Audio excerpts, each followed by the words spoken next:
हमने पहले देखा है कि एक परिमेय संख्या के या तो शांत दशमलव प्रसार होते हैं या तो अशांत आवर्ती दशमलव प्रसार होते हैं।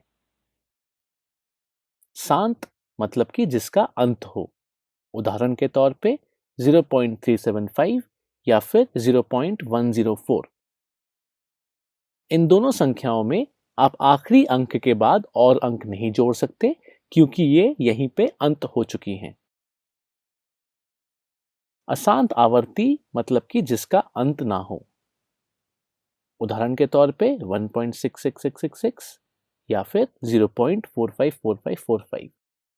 इन दोनों उदाहरणों में आप देखेंगे कि अगर आप आखिरी अंक के बाद और अंक जोड़ना चाहें तो आप जोड़ सकते हैं और उनके बाद भी और अंक जोड़ सकते हैं क्योंकि हमको पता है कि ये दशमलव प्रसार अशांत आवर्ती हैं।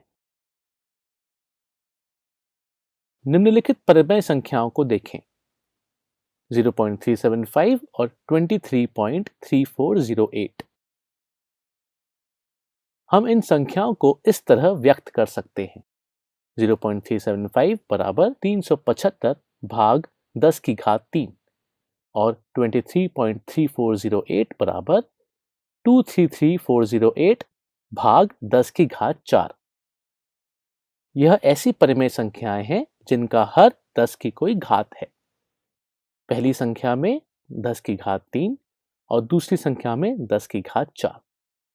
आइए इन दोनों संख्याओं को थोड़ा और सरल रूप से लिखते हैं। हमने यहाँ पे हर संख्या को उसके अभाज्य गुणनखंडों में तोड़ दिया है। आप देख सकते हैं कि दोनों भिन्नों में अंश और हर दोनों में ही उभयनिष्ठ गुणनखंड हैं।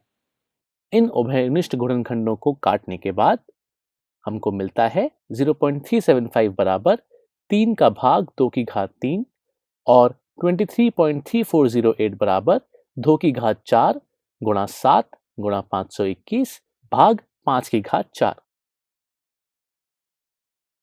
क्या आपको कोई पैटर्न नजर आता है?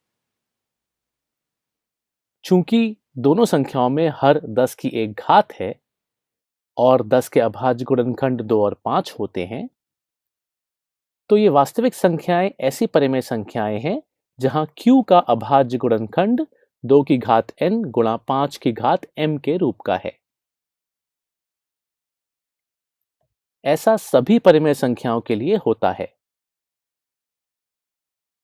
यह है हमारा प्रमेय 1.5। मान लीजिए कि x एक ऐसी परिमेय संख्या है जिसका दशमलव प्रसार शांत है। तब हम x को p बटा q के रूप में व्यक्त कर सकते हैं जहां p और q सह अभाज्य हैं तथा q का अभाज्य गुणनखंडन 2 की घात n गुणा 5 की घात m के रूप का है जहां n और m कोई ऋणेतर पूर्णांक हैं।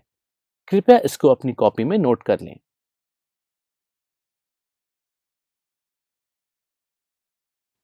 इस प्रमेय को थोड़ा और ढंग से समझने के लिए इस चित्र को देखें। संख्या x जिसका दशमलव प्रसार शांत है, अगर उसको व्यक्त किया जाता है p बाय q के रूप में, तो q के अभाज्य गुणनखंडन का रूप 2 की घात n गुणा 5 की घात m के रूप का होता है जहां m और n ऋणेतर पूर्णांक हैं।